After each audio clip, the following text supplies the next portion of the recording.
Buenas tardes, compañeros. Nosotros somos el equipo número 6 de Psicología y nuestro tema es memoria. A continuación daremos una breve explicación del tema. Para comenzar, ¿qué es memoria?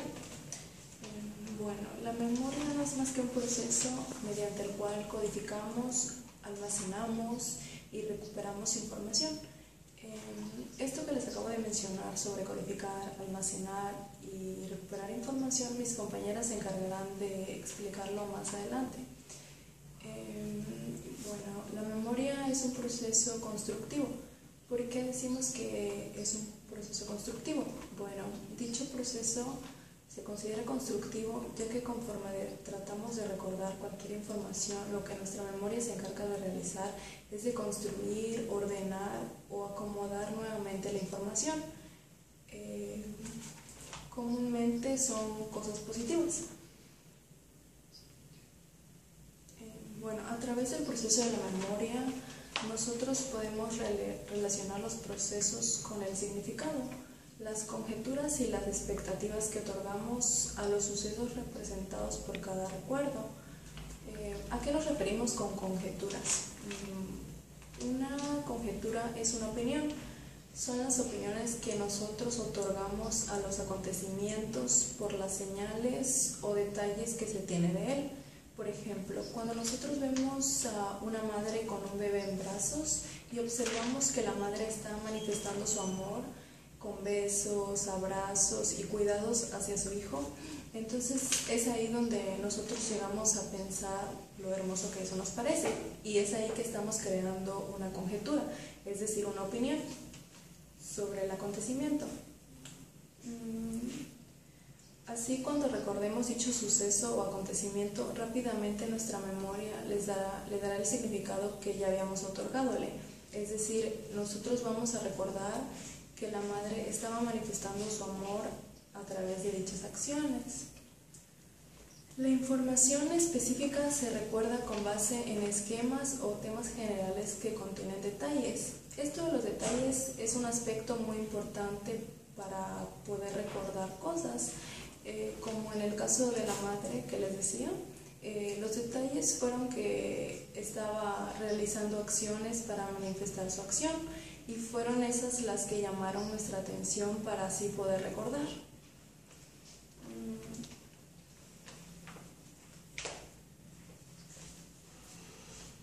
Bien, ahora vamos a ver los 4 mecanismos básicos de la memoria.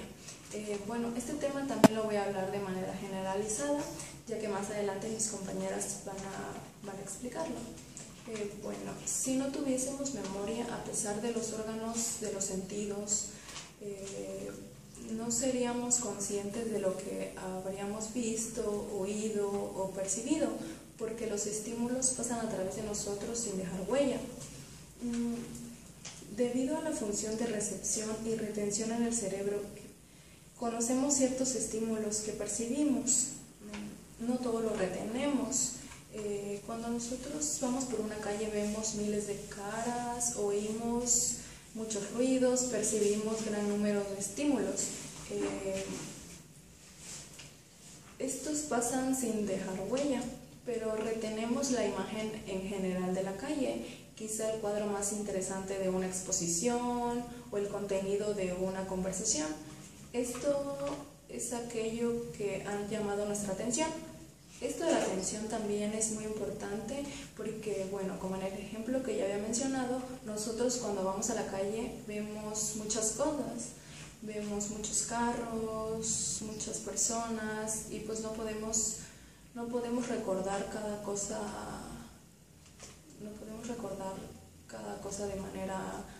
de manera específica o detallada, sino a veces recordamos lo que llama nuestra atención, como en el caso de esto que mencionaba.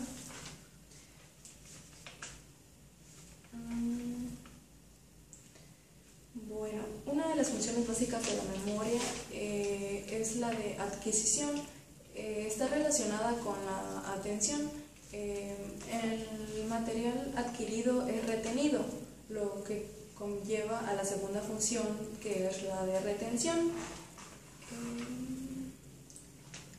La retención del material es la base de la tercera función que tiene la memoria, el reconocimiento. Solo podemos reconocer un nuevo estímulo si ya lo hemos experimentado con anterioridad.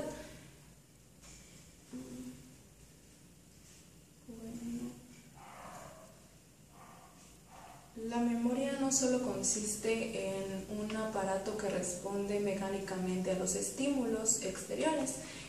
Podemos intencionalmente reproducir el material que hemos adquirido y retenido.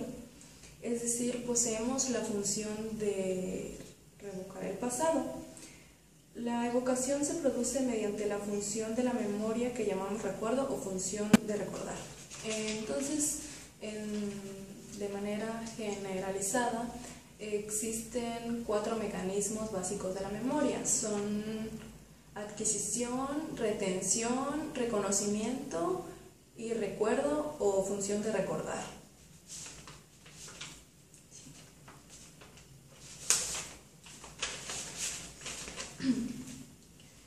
Bueno, ahora les voy a hablar sobre biología de la memoria.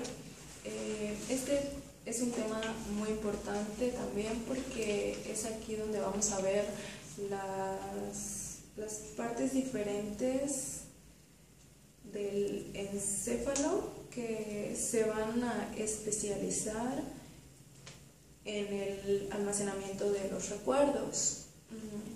Bueno, aunque no todos los recuerdos se almacenan en un lugar determinado, esto no significa que los recuerdos se distribuyan al azar por todo el encéfalo. ¿A qué nos referimos con encéfalo? Bueno, vamos a definir dicho término. Encéfalo viene del griego, que significa dentro de la cabeza. Está ubicado en la cavidad craneana. Aquí puedo mostrarles una breve representación de lo que es el encéfalo. Es la parte que va dentro de la cavidad craneana. Bueno, acá en el dibujo podemos observar, o voy a explicarles de manera más generalizada lo de dicho tema. Bueno, acá esta es la parte que podemos observar de manera más generalizada lo del almacenamiento de los recuerdos.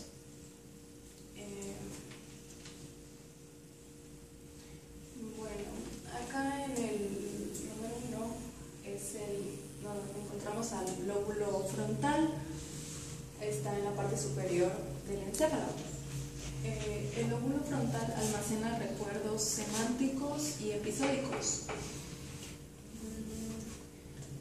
Acá en la parte del lado derecho tenemos a la corteza motora. La corteza motora está implicada en el almacenamiento de recuerdos procedimentales. Acá tenemos lo que es el cerebelo, es la parte de abajo que se ve acá. El cerebelo juega un papel importante en los recuerdos procedimentales. Número 4 tenemos al hipocampo. El hipocampo se ubica acá como en forma de culebrita. El hipocampo juega un papel fundamental en la formación de nuevos recuerdos semánticos y episódicos a largo plazo. En esta parte tenemos en forma de círculo, tenemos a la amígdala. La amígdala es vital para los nuevos recuerdos emocionales. Como número 6 tenemos al lóbulo temporal, que está ubicado en la parte de abajo. El lóbulo temporal está relacionado con la formación y almacenamiento de recuerdos semánticos y episódicos de largo plazo y contribuye al contribuye al procesamiento del nuevo material en la memoria de corto plazo. Número 7, tenemos la corteza prefrontal. Esta está implicada en el almacenamiento de los recuerdos de corto plazo. Bueno, estas fueron las bases biológicas de la memoria.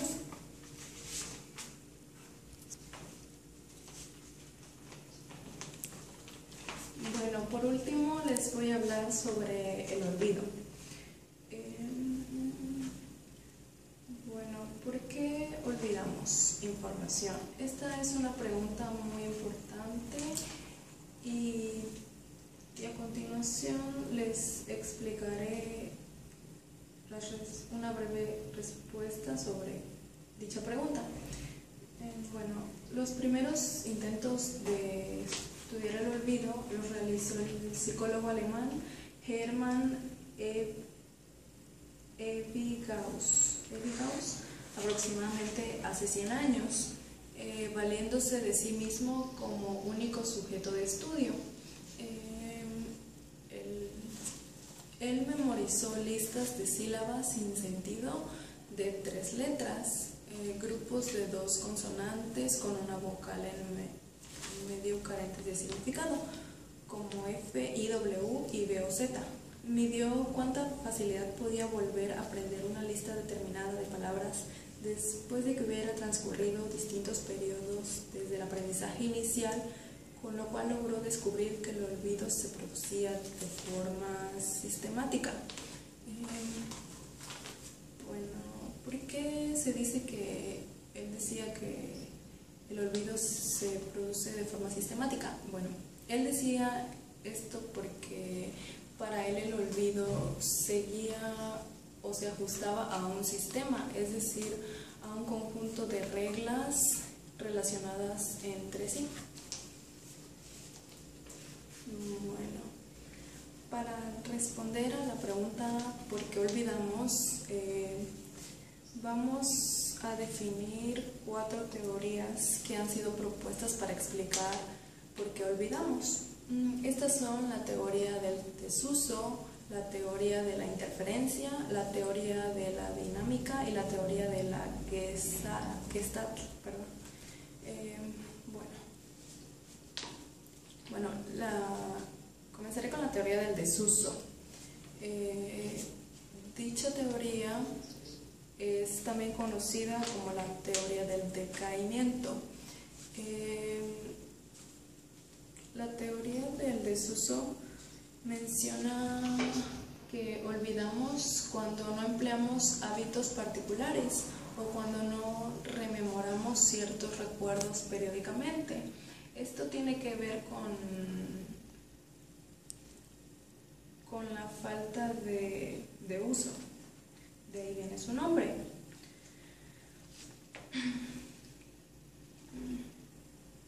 Bueno.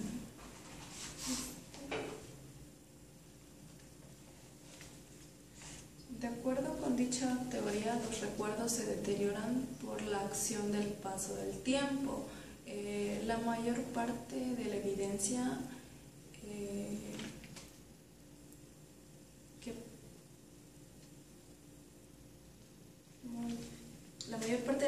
que apoya la teoría del decaimiento proviene de experimentos conocidos como estudios con distractor.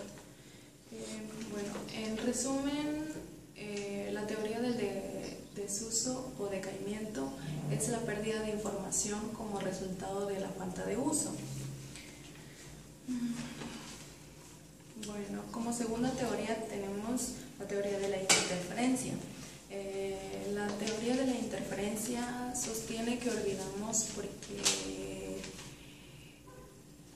el aprendizaje de nuevos datos interfieren con el recuerdo de los antiguos. Por ejemplo, si seguimos el estudio del francés y al mismo tiempo el estudio del inglés, no podemos tan fácilmente recordar el francés porque hay una cierta interferencia. Tampoco lo haríamos si estudiáramos matemáticas o algún tema menos semejante. Bueno, en breve, la teoría de la interferencia es un fenómeno por el que la información de la memoria desplaza o bloquea otra información, impidiendo su recuerdo. Bueno, como tercera teoría tenemos a la teoría dinámica. La teoría dinámica como motivadora es aquella en donde no hay pretensiones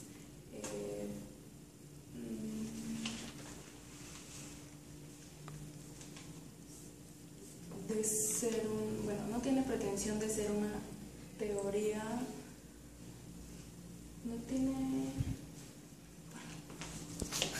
Bueno, como tercera teoría tenemos a la teoría de la dinámica.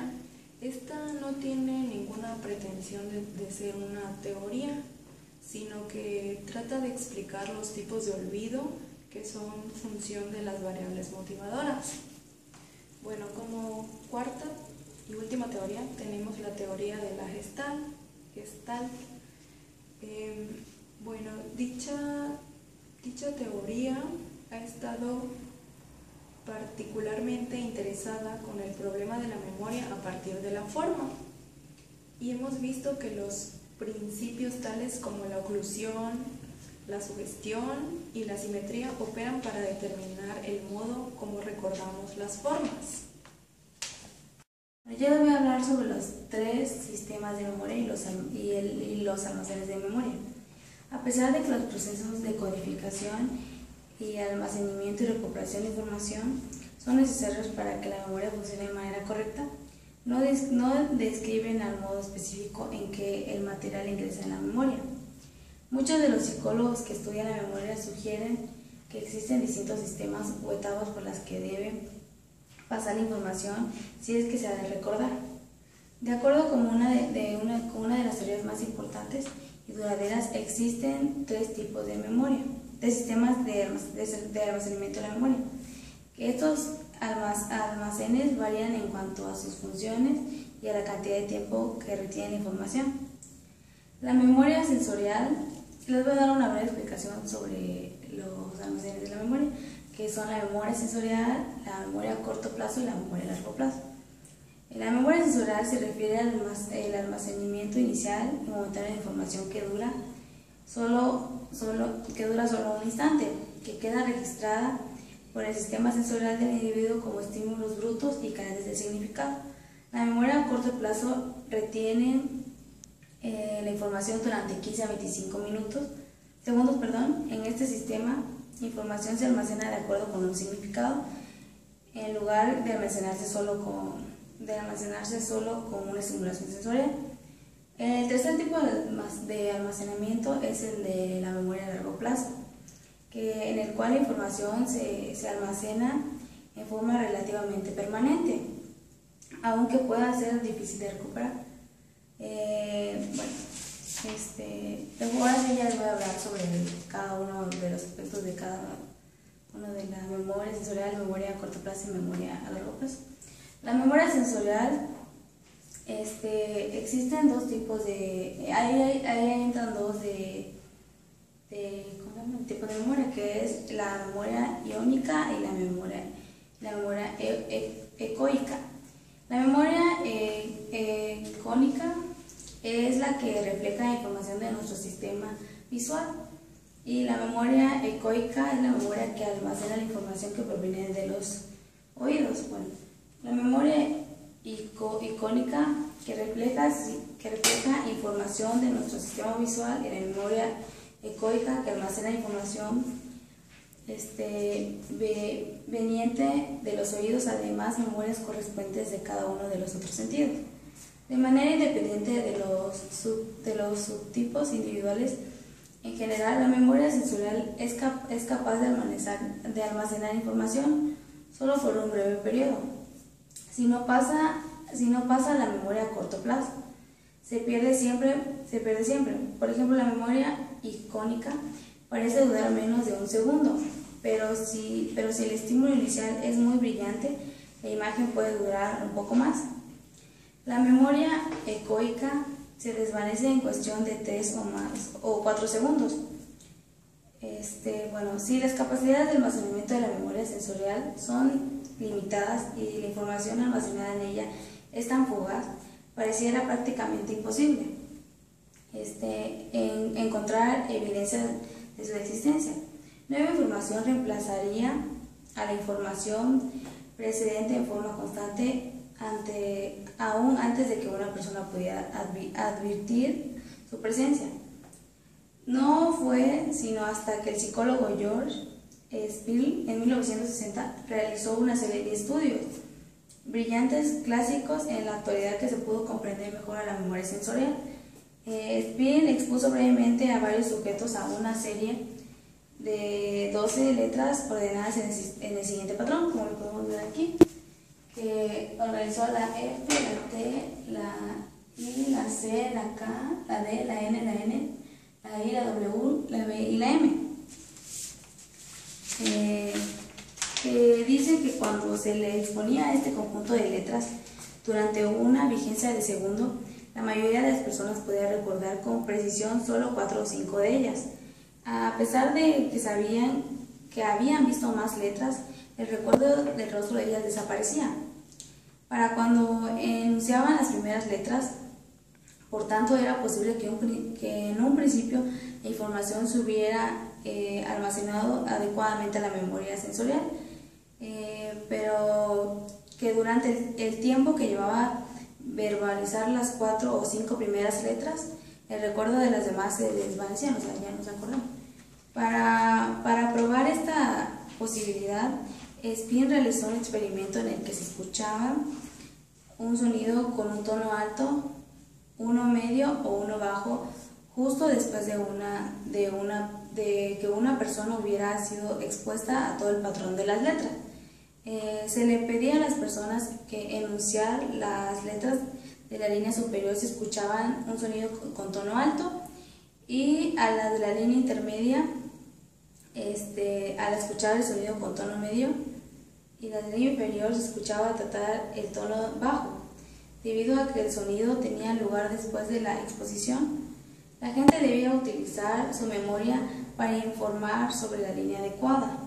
Los resultados del estudio demostraron que la gente había almacenado el patrón completo en su memoria. Había mucha precisión en recordar las letras de la línea indicada por el sonido, independientemente de que se tratara de la superior, la intermedia o la inferior. Es evidente que todas las líneas que vieron se almacenaron en la memoria sensorial. Así, a pesar de su pérdida rápida, la información de la memoria sensorial era una presentación precisa de lo que habían visto las personas. Bueno, en resumen, la memoria sensorial funcionó como una especie de fotografía que almacena información, la cual puede ser de naturaleza visual, auditiva o de otros sentidos, durante un corto periodo. Pero es como si cada fotografía, inmediatamente después de que se realiza, fuera destruida o fuera reemplazada por una nueva, a menos de que la información de la fotografía se transfiera a otro tipo de memoria, se perderá para siempre. Ahora va la memoria a corto plazo, que en nuestra memoria, ahí entra la memoria del trabajo, que debido a que la información que se almacena con brevedad en nuestra memoria sensorial consiste en representaciones de estímulos sensoriales brutos o el sentido para nosotros al fin de otorgar sentido y para poder tenerla a un largo plazo. La información tiene que ser transferida a la siguiente etapa de memoria. La memoria a corto plazo esta es la que almacena la memoria en que el material tiene significado por primera vez, aunque la duración máxima de retención es relativamente corta. El proceso específico mediante el cual los recuerdos sensoriales se transforman en recuerdos a corto plazo todavía no está claro. Algunos teóricos sugieren que la información se transforma primero en representaciones gráficas o en imágenes, mientras que en otros plantean la hipótesis de la transferencia de las de la transferencia y tiene lugar como los estímulos sensoriales. Se convierte en estímulos sensoriales y se convierte en palabras. Blayden y Wilson en 1985. Sin embargo, lo que sí está claro es que a diferencia de la memoria sensorial, que conserva una representación del mundo, a que a diferencia de la memoria del mundo completa y detallada, aunque breve, la memoria a corto plazo posee capacidad de representación incompletas. De hecho, la cantidad específica de información que se puede conservar en la memoria a corto plazo ya ha sido identificada, que son 7 elementos o paquetes de información, con variaciones de más o menos 2 paquetes. Un paquete es un grupo significado de estímulos que pueden almacenar una unidad de la memoria a corto plazo. Mencionado con el discurso de las palabras y los números. Bueno, ahora ya por último es la memoria a largo plazo, que es el último almacén. Dice, el material que pasa de la memoria a corto plazo a la de largo plazo ingresa en un almacén de capacidad prácticamente ilimitada, al igual que un nuevo libro que se entrega a una biblioteca. La información de la memoria a largo plazo se archiva y se cataloga, de modo de que pueda ser recuperada cuando lo necesites o cuando no necesites. La evidencia de la existencia de la memoria a largo plazo como entidad distinta de la memoria a corto plazo proviene de diversas fuentes. Por ejemplo, las personas con determinado daño cerebral no tienen recuerdos duraderos de información nueva. Con posterioridad a su lesión, aunque permanecen intactos los recuerdos de las personas y sus sucesos. En los almacenados en la memoria antes de la lesión de Milner en 1966, debido a que después del daño en la memoria a corto plazo parece funcionar de una manera adecuada, ya que es posible recordar material nuevo por un periodo muy breve, en que la información codificada y almacenada antes de la lesión se puede recordar. Podemos inferir que existen 2 tipos de memoria diferentes, una para el almacenamiento a corto plazo y la otra que es el almacenamiento a largo plazo. Ahora les voy a hablar sobre los tipos de memoria. Existen 3 tipos de memoria también, que son la memoria emocional, la explícita y la implícita. La memoria la memoria emocional comprende respuestas emocionales emprendidas a varios estímulos. Todos nuestros amores y odios, nuestros temores racionales e irracionales, nuestros sentidos de disgusto y ansiedad. Si tiene miedo a los insectos voladores, se encoleriza al ver una bandera nazi o la vergüenza de algo que hizo, tiene recuerdos emocionales. Todo eso son recuerdos emocionales. Cuando pensamos en la memoria, con frecuencia nos referimos a las cosas que podemos traer a la mente en forma deliberada. Esto por lo regular incluye a la memoria episódica o semántica. Esos 2 tipos de memoria en ocasiones se denominan memoria declaratoria, porque podemos declarar, que es poner en palabras lo que sabemos. Bueno, la memoria, también está la memoria procedimental y la emocional. Son así. Por ejemplo, tal vez usted sea un excelente golfista, pero quizá sea incapaz de descubrir con precisión lo que se sabe acerca del juego en el club. Si alguien le describe con precisión si alguien le pregunta cómo sabe la fuerza precisa que debe imprimir un golpe de 2 metros a un green rápido, probablemente terminará diciendo: solo lo sé, o tienes que practicar puede saber que aterrorizan las serpientes, pero ese conocimiento declarativo es distinto a la reacción temorosa que tiene cuando ve a una serpiente. Bueno, la memoria explícita y implícita es virtud de esas diferentes entre las memorias de largo plazo, y los psicólogos distinguen entre las dos que tenemos conciencia de conocer y que podemos describir fácilmente con la memoria episódica y semántica. La memoria explícita y las cosas que no tenemos conciencia de conocer y que tampoco podemos describir con facilidad, como la memoria procedimental y la memoria implícita.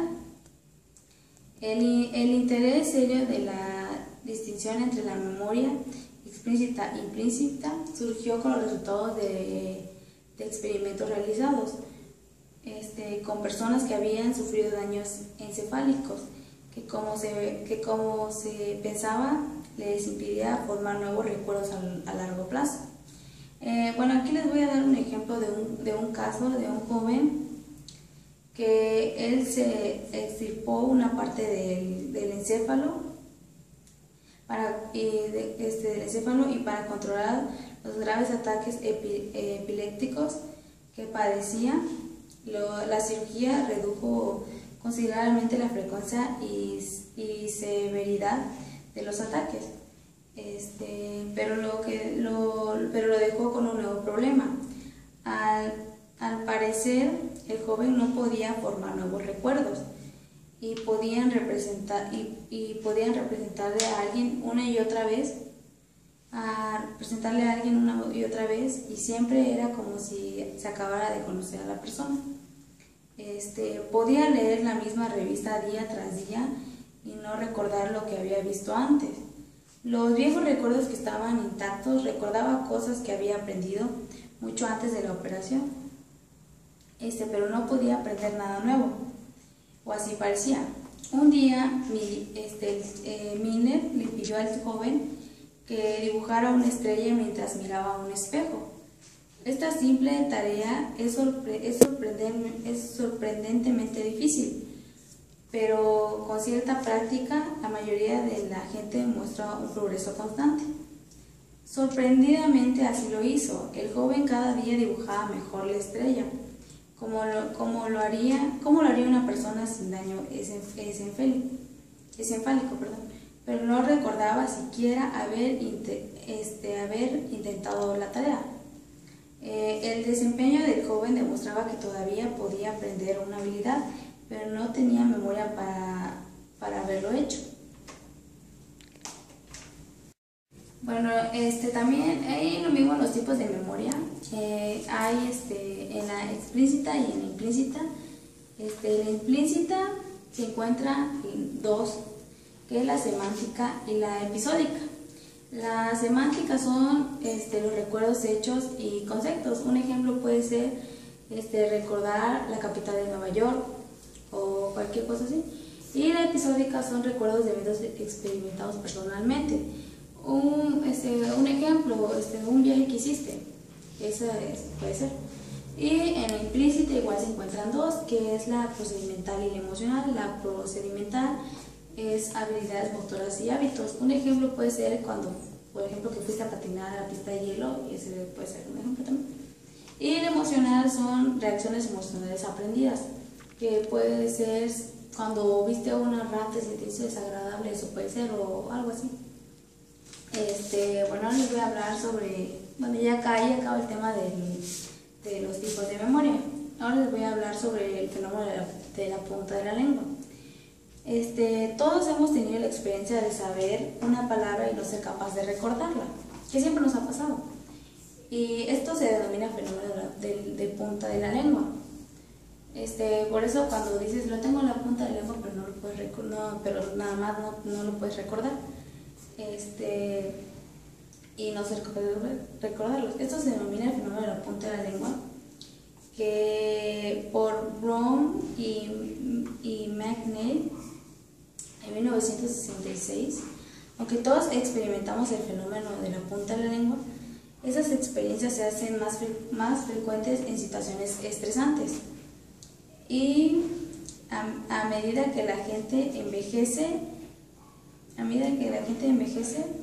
y más aún mientras se experimenta el fenómeno de la punta de la lengua, vienen a la mente otras palabras, por lo regular con un sonido o un significado similar a la palabra que estás buscando, pero no es esa. Y esas palabras a menudo interfieren y sabotean su intento por recordar la palabra que deseas. En cuanto más te esfuerces por recordar la palabra, menos te vas a acordar. La mayoría de las veces la palabra que buscas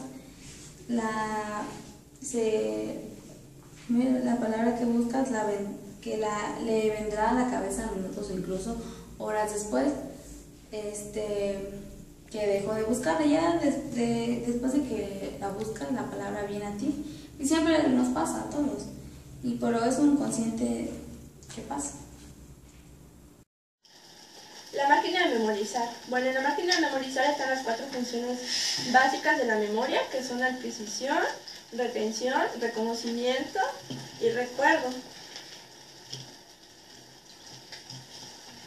Bueno, en la adquisición está pues obtener la información, en retención está detener la información, en reconocimiento pues es saber identificar, y el recuerdo, como su nombre lo dice, obviamente es recordar información que hemos aprendido o memorizado pues anteriormente.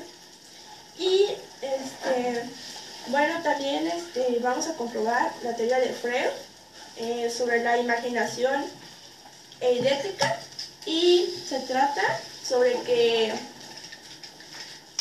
dice que el 50% de los niños antes de los 14 años, al observar una imagen, pueden recordar hasta los más mínimos detalles. Y pues lo vamos a comprobar con 2 niños. Yo me llamo Kevin Roberto Morales Pérez, tengo 9 años. Yo me llamo Jordi Alejandro Morales Pérez y tengo 10 años. Bueno, se van a voltear y van a observar el cuadro. Eso va a ser por 30 segundos.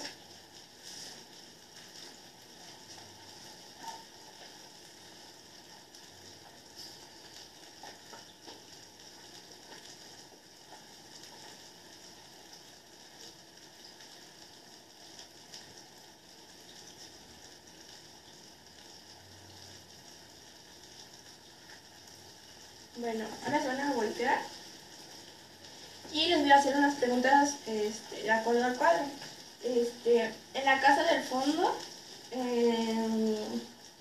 ¿me puedes decir de qué colores son las flores del cuadro sin voltear? ¿Rosas? Sí. Bueno, pues se ha comprobado que la teoría, no sé qué decir. Se ha comprobado que la teoría de Freud, pues sí, no sabía qué decir después. Sí, es verdad. Bueno, podemos ver que la teoría de Freud, pues es cierta. Gracias. Gracias. De nada. Otra vez. Otra teoría de Breuer y Freud fue también, casos de sus pacientes que ellos estudiaban sobre la hipnosis y el psicoanálisis. Bueno, decía que ellos lo que hacían era, bajo el efecto de la hipnosis, regresar a sus pacientes a edades o periodos en los cuales ellos tuvieran que regresar para corregir detalles de su vida. Bueno, ellos podían regresar y estar bajo la hipnosis, y recordaban hasta los más pequeños detalles de su vida. También los pacientes se comportaban conforme a la edad a la que ellos regresaban.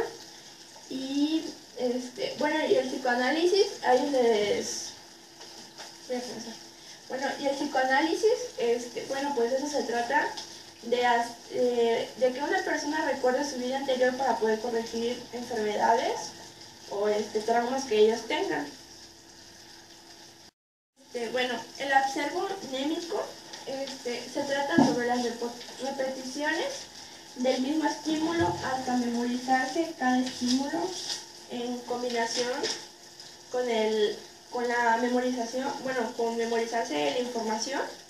Y bueno, esto es, bueno, dice que se refuerzan las repeticiones del mismo estímulo en tal forma que se llega a memorizar cada estímulo o combinación. Una combinación de sonidos sin sentido llega a conectarse con ciertas reacciones.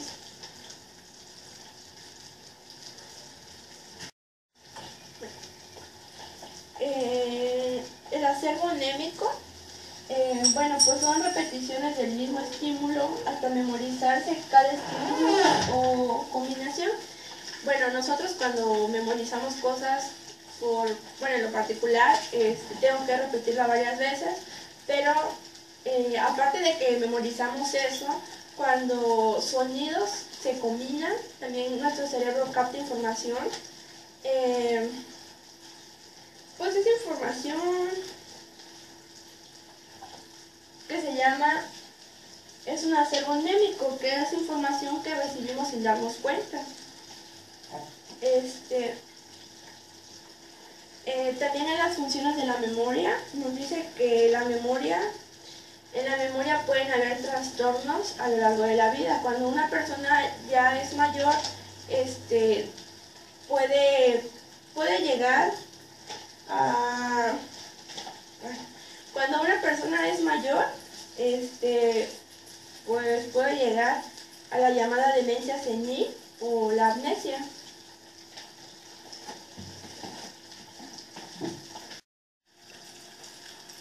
Bueno, la estimulación de la memoria nos habla sobre que Ebbinghaus estudió los mecanismos que facilitan los procesos de grabar y reproducir el material némico. Nuestro cerebro actúa como una cámara. Bueno, dice que la memoria funciona mejor si se repite el mismo estímulo, como si cada repetición quedase grabada más profundamente y asimismo si cada huella se enlaza con otra. Lo que tiene sentido se aprende mejor que lo que carece de él. Si queremos recordar el número, memorizar una estrofa de 80 sílabas de Don Juan llevó a Ebbinghaus 9 lecturas, en tanto que necesitó 80 para aprenderse con 80 sílabas sin sentido. Esto es casi 9 veces más tiempo. Bueno, la función némica puede medirse en la relación con su capacidad. Esto es la máxima amplitud de una serie de elementos que el sujeto es capaz de memorizar. También nos habla sobre el retardo de la memoria y nos dice que ciertas condiciones obstaculizan la actividad némica. Una de ellas es la inhibición asociada, cuando los detalles A y B son asociados entre sí, formando una unidad. Es más difícil establecer otro enlace entre cualquiera de ellos y uno nuevo C si hubiese calzado al principio. Esto no quiere decir que cuando nosotros, bueno, nuestra memoria tiene obstáculos, porque cuando nosotros queremos enlazar algo aprendido con otra cosa, se nos hace más complicado que aprendernos, no sé, las frases una por una. Bueno, eso también es conocido con el hecho de que memorizamos dos temas complejos semejantes, como por ejemplo, aprender el español e italiano. Es más difícil que recordar los temas como las lenguas españolas. Es más fácil recordar lo que son las lenguas españolas y la alemana. Estos estímulos pueden observarse, en esos estímulos puede observarse un trastorno de la memoria cuando aprendemos dos cosas distintas, una después de otra. Se nos hace muy complicado, por ejemplo, cuando queremos aprender un idioma, que nos aprendamos dos idiomas al mismo tiempo, porque esto hace que nuestra mente o nuestra memoria puede ser que se no trastorne, pero tenga una deficiencia al aprender. Es por eso que no debe de hacerse esto. Bueno, eso dice que cuando nosotros aprendemos, esto deja huellas y perjudican a la primera cosa aprendida o al segundo, en este caso hablábamos de idiomas. Si nosotros aprendemos los dos idiomas al mismo tiempo, puede ser que nos confundamos o podamos, nuestra información no esté bien. Entonces, dice que la segunda cosa aprendida inhibe a la primera.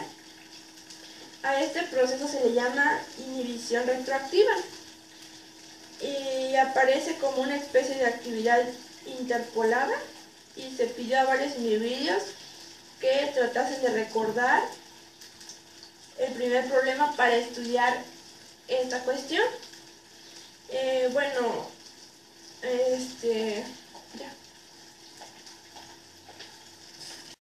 Ya. ¿Cómo puede medirse la memoria? Bueno, en esta existen formas cuantitativas como cualitativas, en las cuales también hay tres formas en las cuales puede ser medida y definida, y esos términos son recuerdo no ayudado, recuerdo ayudado y reconocimiento. El recuerdo no ayudado es cuando nosotros podemos recordar el pasado sin ayuda, como lo dice. Podemos recordar muy fácilmente con el simple hecho de ver cosas que se identifiquen con el pasado. Bueno, en el recuerdo ayudado es cuando no podemos recordar fácilmente y acudimos a fotos o cosas que puedan facilitarnos la información y de esa forma recordamos. Y el reconocimiento es cuando identificamos cosas. Por ejemplo, alguien podría identificar, no sé, la ropa que llevó alguien anteriormente y la ve y la identifica. Entonces, pues, eso es identificar. También dice que en estos hay otra medida cuantitativa, que es la del ahorro o reaprendizaje. Eso significa que cuando nosotros ya adquirimos algo, a veces se nos olvida. A veces, cuando memorizamos algo, es mucho más fácil que se nos olvide.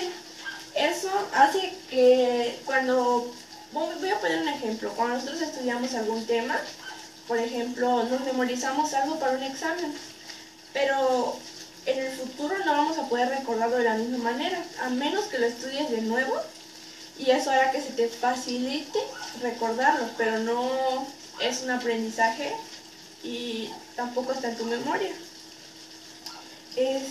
También dice que hay periodos en las de 24 horas en las que un sujeto puede aprenderse. Bueno, las 24 horas nosotros podemos memorizar, de todas las 24 horas que nosotros vivimos, podemos memorizarnos como un 30-40% de todo lo que hemos vivido en el día. La reconstrucción también es otra medida cuantitativa, es la de la memoria, y esta medida te hace intervenir en el reacomodo de las partes de una tarea tal como se ejecutan originalmente. Bueno, a través de esta que es la reconstrucción, esa nos facilita recordar lo pasado de forma como van las fechas. Por ejemplo, no puedo acordarme primero del día de ayer cuando no recuerdo el pasado. Entonces esto nos ayuda a eso, y dice que se le presenta al sujeto los cuadros de una manera desordenada y se le pide que los disponga en el orden debido. Eso hace que, eso es la reconstrucción, es como un rompecabezas, o cuando nos deforman algo y tenemos que volverlo a acomodar. Eso es la reconstrucción de la memoria. El siguiente tema o subtema es dónde y cómo recordamos. La memoria sensorial. La memoria sensorial.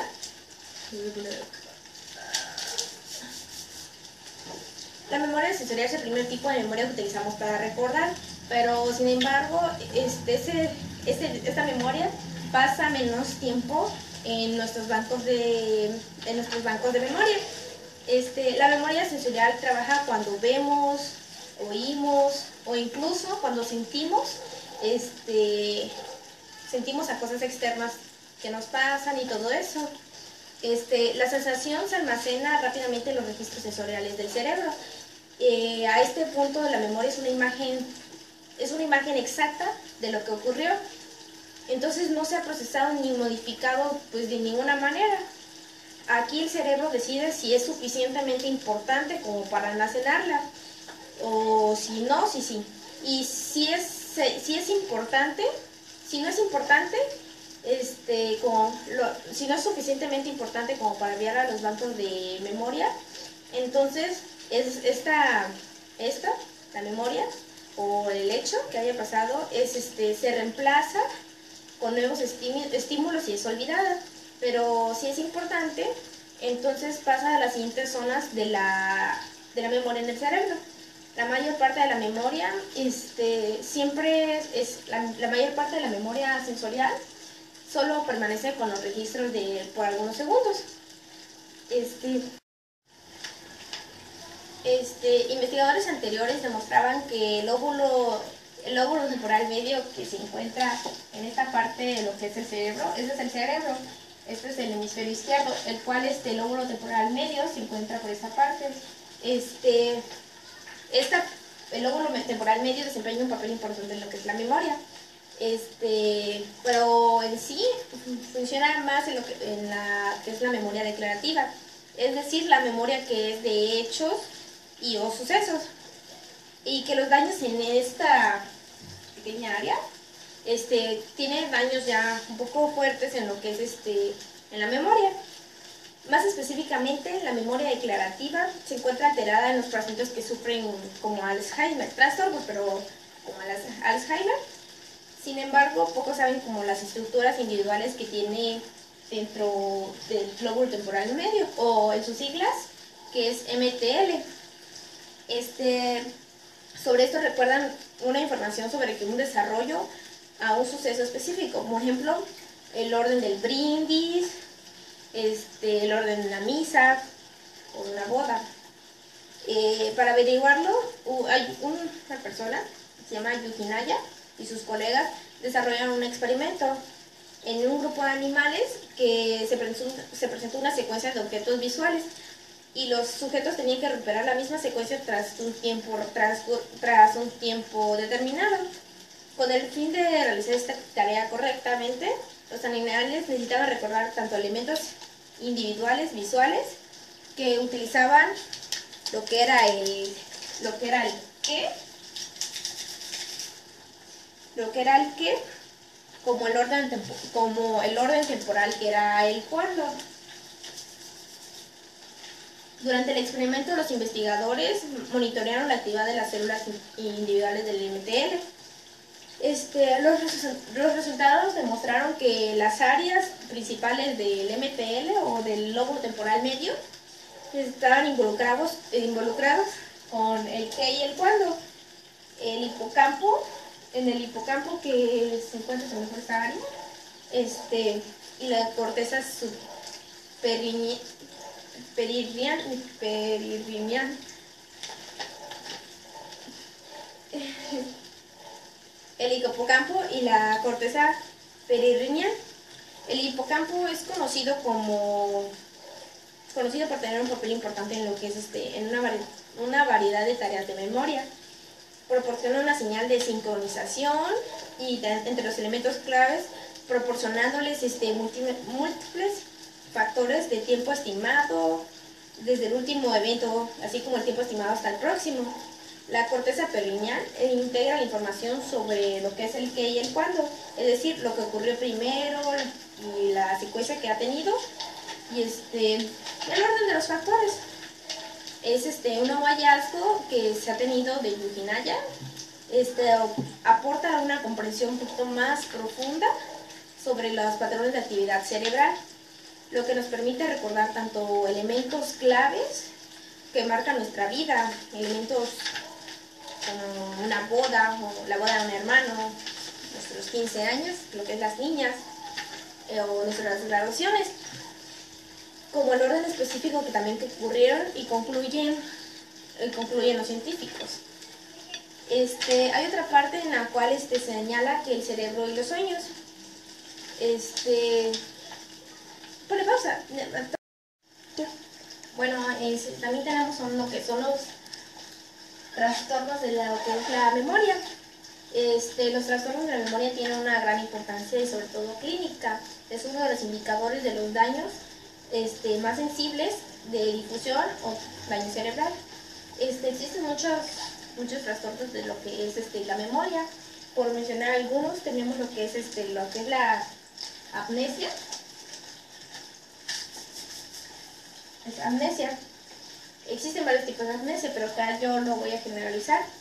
La amnesia es la ausencia de recuerdos. A veces la persona puede estar consciente, pero de ciertas cosas que ya existieron, pero ha perdido el recuerdo como tal.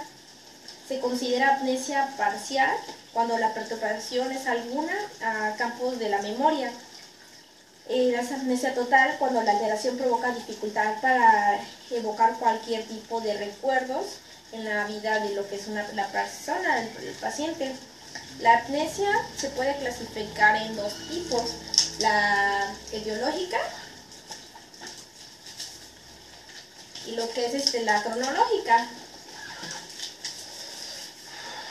Bueno, otro trastorno que tenemos es la hipognesia. La hipognesia es la disminución de la capacidad de la memoria debido a una dificultad tanto de fijación como de evocación. Se observa en personas normales que experimentamos preocupación profunda. También es observar en pacientes con neurosis. Esta hipognesia limita la capacidad de los recuerdos que tiene una persona.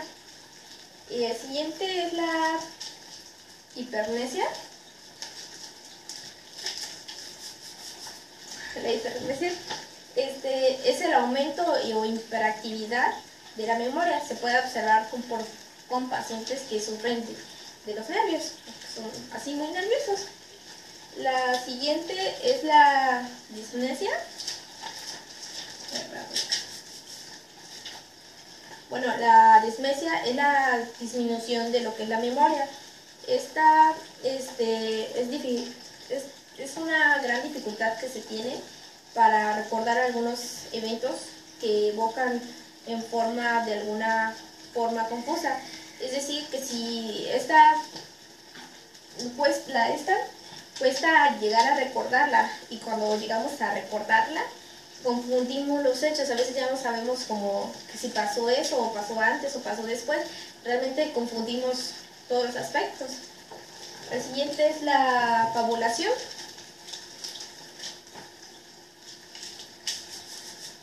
La fabulación es otro trastorno que se tiene. Son producciones imaginarias que son tomadas como recuerdos. Estas se utilizan más cuando hay lagunas amnésicas. Las siguientes son la hipognesia.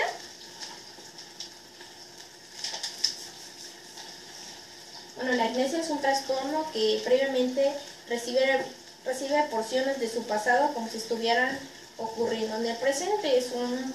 Este trastorno tiene un poquito de importancia, por así decirlo. Bueno, aunque todos son importantes, pero nos atrae las cosas que hemos hecho en el pasado y las tenemos en el presente como si las estuviéramos viviendo aún.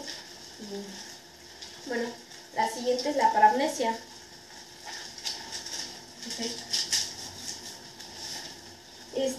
Son reconocimientos que son imprecisos, no se ajustan a lo que es la realidad. Se trata de fenómenos de James-Burg, que es ilusión de la memoria y alucinación de lo que es la memoria.